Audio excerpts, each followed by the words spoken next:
Ladies and gentlemen, welcome back to the channel. I'm your host, Julian Mott, and today I actually thought we'd get into a little exercise of ranking the top teams in the AFC East, actually. So we got the Bills, of course, we got the Jets, Dolphins, and Patriots.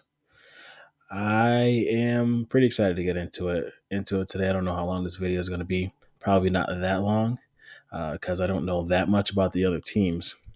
But yeah, so I'm gonna have to start with the Jets.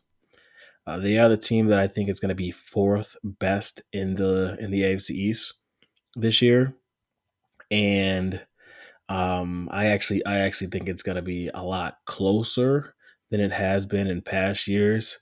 We know that the Jets had one of the worst records in the league, and they have the past few years. But obviously, they added a lot of talent in the draft, um, which I guess you should when you have four top 40 picks. So, but they definitely use them well, getting Sauce Gardner and Garrett Everett, is that his name? The wide receiver. Um, they got the edge rusher, Jermaine Johnson, I believe his name is, and then a lot of Bills favorites, Brees Hall, who that's exciting. I know that was a sore spot for some Bills content creators, but they had a great draft, which you should when you have that many picks early on. But overall, they have a lot of young guys.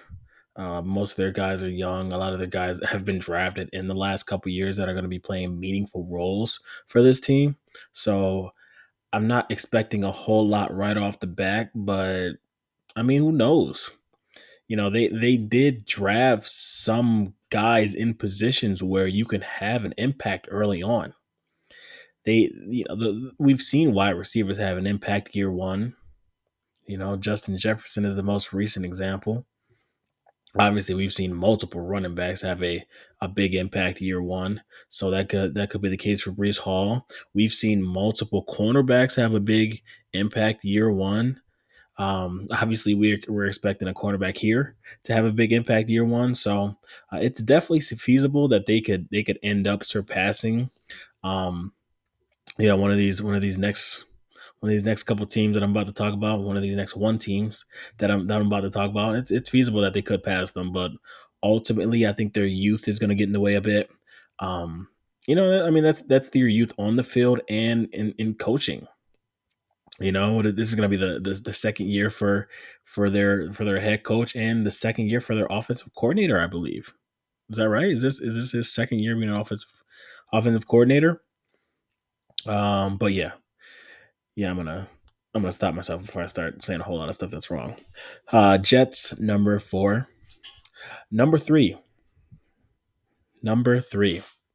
Now I'm still thinking about this, and this is something that it may be ever evolving. Let me get my whole head in the shot. This may be something that's ever evolving, but number three, I'm gonna go with the New England Patriots. Now, I know as of late that's not too hot of a take. they um they didn't really do a whole lot this offseason, especially in free agency, which was to be expected. I know we heard a lot of New England Patriots people say, they kind of spent two free agent periods in one last year. They spent a lot of money last year, and we all acknowledged it, and we all kind of made fun of them for it. But yeah, they didn't have a whole lot of money this offseason. And I guess that maybe was the plan, is what I'm supposed to be understanding from what people are saying. It's just the greatness of Bill Belichick. So that's cool. But they didn't really add a whole lot in free agency. Now, when it comes to the draft, that's always funny. Now, I am not going to be bashing on Bill Belichick's draft choices or anything like that. Not at all. Who am I to criticize Cole Strange? Maybe he's gonna be the greatest guard of all time. That's a possibility. So I'm not going to speak on it. I'm not going to speak on it, but I will kind of echo what most people are saying, in that the draft was a bit weird for the Patriots. It was a bit weird for the Patriots. So not a whole lot of additions.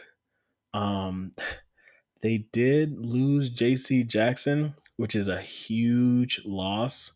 That's a huge loss for them. That's CB1 for them. Now, I'll be completely honest. I don't really know if it matters for the Bills. It's not like J.C. Jackson was doing anything to Stephon Diggs. So, I mean, whether he's there or not really doesn't matter for the Bills. But we'll get off that. That's a huge loss for the Patriots. So I don't think they're going to be as good as they were last year. But even if they are as good, I still don't think they're going to be as good as these next two teams that we'll get into. So yeah, Patriots at number 3. Maybe I'll be eating crow about that. Number 2, the Miami Dolphins. Miami had a pretty good offseason, low key, and not really low key. They actually made a couple splash plays. They're all in. Most of them are in free agency. They kind of went all in free agency. A kind of like the guy from the Rams. F them picks. Is that what he would say?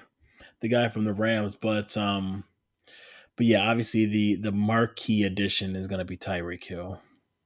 Now, we haven't seen a whole lot of Tyreek Hill without Patrick Mahomes, but we do have a bit of a sample size with him playing with Alex Smith, and yeah, he was still Tyreek Hill. I think Tyreek Hill is going to be Tyreek Hill. I don't think he's going to be the just disaster that he was in Kansas City.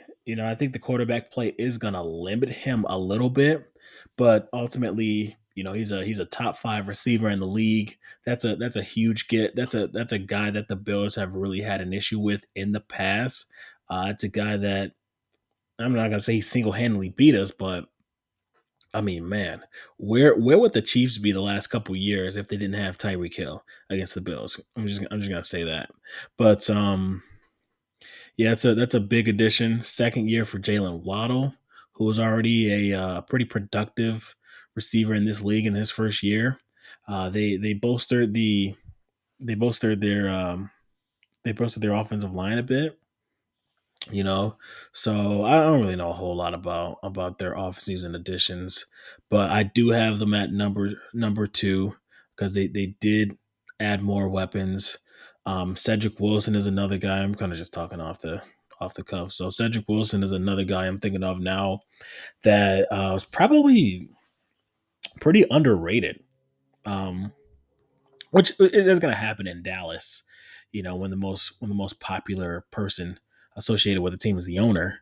When you're the third wide receiver, when you're the fourth wide receiver in Dallas, you're not going to get a whole lot of shine being behind Cooper and CeeDee Lamb and Michael Gallup. Um, so, but that guy's got some speed on him too. So he's going to be able to get open. He's going to create some mismatches for teams. Their speed overall, adding Raheem Mostert as well in the backfield. So it seems like their front office had a concerted effort to get faster and to get more athletic, and they did it. So good for them. I think they're gonna have a great year. But number 1 on this list, I don't think anybody is too surprised. I don't think I'm being a homer. Most betting books have us the betting favorite to win the AFC, have us betting to win the Super Bowl. So yeah, number 1 is going to be our beloved Buffalo Bills. Um, I mean, what what can you say? Let's just start with the quarterback. I mean, last year, basically out of all the divisions, the best quarterback in that division won the division. Whether you're talking about um, Joe Burrow. I guess you can have an argument there, Lamar Jackson, Joe Burrow, whatever. But yeah, whether you talk about Joe Burrow, um, or any of these other guys, these top quarterbacks are normally who wins the division. Uh, but I mean, shoot, if you take Josh Allen out and put Case Keenum in there, they may still win that division because they may still have the second or third best quarterback, first of all. But the surrounding roster, the upgrades that the team has made to the offensive line, I don't think that can be understated. I mean, we've been hearing the upgrade in the athleticism of the offensive line is it's crazy. We are a lot more athletic. We're going to be able to get out, get to the second level. Um, you know, I don't I don't think we're going to be as multiple as we tried to be the last couple years. I think we tried to be too multiple, and we ended up just kind of not being great at anything. So I think we are going to have more of a concerted effort to have more of an identity in the run game. I think that's something that Dorsey's going to do, but I mean, I don't know. I'm in my garage right now. I have no idea what they're going to do, but that's just kind of how I see it. But the improvements to the offensive line. Um, Now the wide receiver room is interesting because on paper, it's not better. It's definitely not better. You definitely cannot say it's not better. I'm not gonna say it's worse. You can make an argument that it's worse. I mean, when you subtract Beasley and Sanders, it may be worse. And you're adding Jamison Crowder, which on paper that's a good add, but that's not anything crazy. Um, and you're expecting Gabriel Davis to take a big step up. And you had a guy like Khalil Shakir in the draft, and a guy like Tavon Austin. You add who we're not expecting a whole lot out of, but the wide receiver room is interesting. I don't know if it's better. I don't think it's worse, but we got Diggs. Diggs is the best receiver in this in this division by by far. I think, maybe not by far, but I think Diggs is better than Hill. If not for any other reason, then his route running is just so pristine. It doesn't matter who he's going up against. It just doesn't. Marshawn Lattimore, it doesn't matter. You know. So, what else we got? Yeah, defense. Now the Bills. I also think the Bills have the best defense in the division.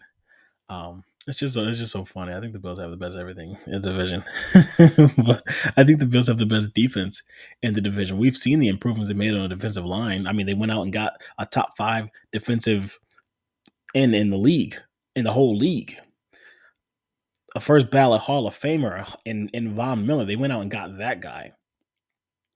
You know, we did lose Addison and Hughes, which that's a tough loss. But we're expecting these young guys to step up, and I think with the help of Von Miller, of course, because that's another reason why we bought him in, to help these younger guys. But with the addition of Von Miller, I think I think that's going to help those young guys out a lot. Um, Tremaine Edmonds, Tremaine freaking Edmonds. Talk about a polarizing. Talk about a polarizing player. Now Edmonds is interesting because the fans are divided on him. Um, it doesn't seem like anybody else is, to be completely honest with you. I mean, he's been a Pro Bowler the last 2 years. And I mean, you got guys like Matt Perino coming out and making claims like, yeah, I think with the defensive line that they're putting in front of this guy, and the fact that he's about to go into his fifth year, and he's what is he just 20? Is he turning 24 this year? It's crazy, but I think this guy could be an All Pro. Perino says. Um, so I tend to I don't know if he's going to be an All Pro, but I think with the bolstering of the interior defensive line in front of him, um, I think that he's in for a big season. I think we're going to see more splash plays out of him, which I know is what most people are wanting. You even had Leslie Frazier say like we need more splash plays from this guy. I mean, and if you start to get more plays like he had in the Texans game when he's getting picks, or in that 49ers game from 2020 when he's making the fourth down stop, or if he starts to force more fumbles, recover more fumbles. If he starts to add those splash plays in between where he is being really fundamentally sound, which is most of the time, and if he starts to clean up some of that processing stuff that I know he struggles with sometimes, especially reading the run, um, I think this guy's in for a big season. So I'm super excited about that. Matt Milano, he's just gonna keep being Matt. He's gonna keep being Milano. Um, you know, I actually think the loss of AJ Klein is decently significant. I don't think obviously it's not anything that's gonna derail the season or anything like that. But when they wanted to use a third linebacker, Klein was so reliable. Or when he had to fill in, like that Jets game. And I know the Jets are, I mean, that was a terrible game for the Jets. Let's be honest. But AJ Klein was a dog that game, all over the place, filling gaps, um, getting his hands on the ball, creating interceptions. So AJ Klein is a decent loss. So I am really interested to see what Terrell Bernard can add. He is obviously a far superior athlete. He doesn't get drafted if he's not a superior athlete because he definitely doesn't have the size. So he's a far superior athlete. Um, and he is hopefully, because of course he's a rookie. This is why on paper I don't think you can say it's better because he hasn't played a snap in the NFL yet. But ideally he's also going to be much better in pass coverage. That was a big thing as well. Getting covering these backs out of the backfield, which more and more backs are able to run routes and all that good stuff, like a James Cook, who's going to be a huge asset for the Bills. So yeah, so I'm excited for what a guy like Terrell Bernard can offer. I think he can add another dimension, maybe while taking a dimension away like immediately. So we'll see what happens. We'll see what happens. I mean, lastly, you got the secondary. Now, there's this hiccup with Poyer right now. I'm being completely honest. I don't see any scenario where that doesn't get resolved. I don't. I don't. I don't know what he's looking for in terms of a contract, and I'm definitely not in the camp of giving him like a 5 year deal, worth all the guaranteed money in the world. I'm not about making him the highest paid safety of all time or anything like that. But um, he wants his money, which he deserves it. He deserves it. He definitely deserves it. He's been playing on team friendly deals.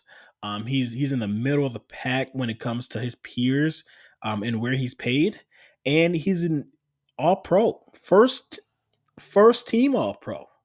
He's a first team All Pro, but he's being paid like he's in the middle of the pack. So it's only right that he gets paid, I'll say. But what I'll also say is the NFL is very much a what are you going to do for me in the future versus what have you done for me in the past. Um, you know, what have you done lately? I guess is what they say. So lately he's been great. So you know, what are you gonna say? You gotta pay the guy, but I think there's enough precedent and enough comparable contracts that the Bills are not gonna have to pay an exorbitant amount of money to keep him. I think they'll be able to structure it closer to the Tyrann Matthew deal, which I'm not gonna be able to tell you the exact numbers. I can, hopefully soon. Um, but right now I can't even change the. I don't think I can change the tab on my on my thing right now. But yeah, I think I think they're gonna be able to structure it closer towards the Tyron Matthew deal, um, than a guy like Jamal Adams. Which I mean, to be completely honest, like, in the case of Jordan Poyer getting paid, who would you rather have, Jordan Poyer or Jamal Adams? I would rather have Jordan Poyer personally. I don't think Jamal Adams can cover worth a lick. I think Jamal Adams is all bark no bite. I mean, and so am I. Yeah, I don't know if I would ever say that to his face. So let's just get that straight. But yeah, I'm just saying, I'd rather have all pro Poe. Yeah, then you got Micah Hyde is so funny. Micah Hyde, I love saying his name like that. But then you got Micah Hyde. Now it's hilarious because Micah, just like Jordan, was not at OTAs, and they both showed up at mandatory minicamp, and you just hear all the reports. Micah has not lost a step, which why would you expect him to? But you just hear about him running stride for guys and just making big plays. And I mean, that's what Micah Hyde does, man. I mean, that play that he made in the playoff game against the Patriots, I know that's going to be something that we talk about for years to come, just because that's a game we're going to talk about for years to come. But that was one of the most incredible plays I've ever seen. The way that he just saw it and reacted so fast, and for him to get there and actually make the play, not even just knock it down, for him to actually intercept that thing, you know, you're talking about the greatest athletes in the world, ladies and gentlemen, greatest athletes in the world. Um,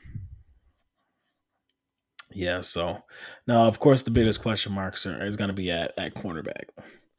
Um, the health status of Tre'Davious White. Obviously, I'm not a doctor, and I have no type of insight other than my close friendship with Josh Allen. But he just doesn't tell me anything, so I don't know anything. So when he starts to tell me stuff, I'll start to tell you guys. But for now, I'm in the dark about the health status of Tre'Davious. Obviously, we've heard glowing reviews about his work ethic in his rehab. Micah Hyde, has said himself he's gotten to see some of the stuff that Tre'Davious has been doing. He's been privy to some of that stuff, and he's just in awe. He's in awe of it, and he would. I'm pretty sure he said he would bet his career on Tre'Davious coming back and being an even better player than he was before that. You guys know he's pretty good. First team All Pro, first team. So yeah. So that's cool. That's cool. We're gonna see. Brandon said when training camp starts, we'll actually see whether he is days away. Which, my goodness, if Tre'Davious was days away when training camp started, you're talking about not only the great athletes of the world, you're talking about the great training staffs of the world as well, ladies and gentlemen.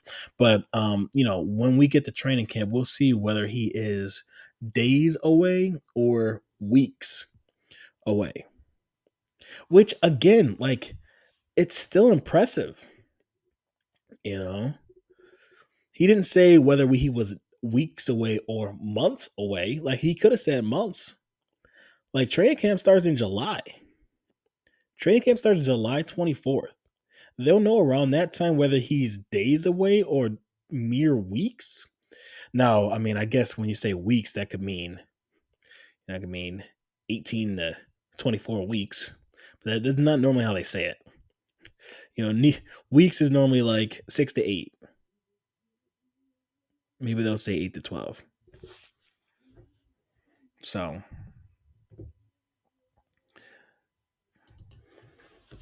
sorry about that, guys. I know that was probably extremely abrupt. But yeah, let's get back to talking about why the Bills are the number one team in the AFC East. Yeah, getting back to the cornerback room. Excited to see the status of Tre'Davious when training camp starts. And I'm excited to see what Kyer Elam offers to us. He, in terms of athleticism, you're talking about a huge step up. And I love Levi Wallace. I mean, you gotta love the work ethic and the want to and the will. Being able to not only walk on at Alabama, but to come in as an undrafted free agent into an NFL team, constantly have them bringing in guys to try and beat you out. They're constantly bringing in guys to try and push you out, and you just won't go. He just would not go. I mean, big ups to the Levi Wallace, but when you see the number that he was at when he left, $4 million is what he left for. We could have paid him $4 million. If the Bills wanted to pay him $4 million, they would have paid him $4 million. We were looking for something different. I think Kyer is different. That is a special somebody when you talking about his length. This man is a legit 6'2". He's about 3 inches taller than Trey, 4 inches taller than Trey. 4'3", 40. Not only does he have the length, he has the speed. We all see that video of him running down John Mechie on that end route, which is crazy hard to defend when you're defending somebody that fast. That's why Alabama runs it all the time. So yeah, there's a length and athleticism and explosion that the Bills just did not have access to with Levi Wallace the last few years. Even though Levi was a great starter for us, provided great, um, just great production for us. So and that also brings us to Dane Jackson, who obviously he's not going to be hurting for making the team or anything like that. But now, if Trey and Kyer are healthy, he's going to be the third man up. Which again, I mean, the way that this guy played down the stretch last year, to have him be your third cornerback just speaks to the roster that Brandon Beane has built. I think the way that we were thinking about it the whole offseason is Trey's not going to be there. Trey's not going to be there. Trey's not going to be there. We have to operate as though we're going to be going into the season basically with just Dane Jackson, and Cam Lewis and a bunch of guys. So that's why there was an urgency when it comes to the cornerback position in the draft. But yeah, there's a possibility that Trey could be back week one. I mean, and you're talking about a first team All Pro cornerback, along with a guy who I think can also could be another first team All Pro quarterback. We'll see. But yeah, Buffalo Bills, number one team in the AFC East. I don't think anybody is really surprised about that. Yeah, second video ever. Let me know what you guys think. If there's anybody watching this, I'm not really telling anybody about them yet. But if you happen to be dropping by and you like it, then yeah, click the like, click the subscribe. If you want more of this Bills content, maybe I'll expand. But as for right now, we're gonna try and keep this Bills content just so you guys know what you're coming here for. I don't want to throw anything crazy at you guys. You randomly see me up here talking about Disney movies or something like that, which yeah, we'll get there. Trust me, we'll get there, but just probably not on this channel. So, okay, thank you guys for stopping by. Hope you have a wonderful weekend, and yeah, bye bye.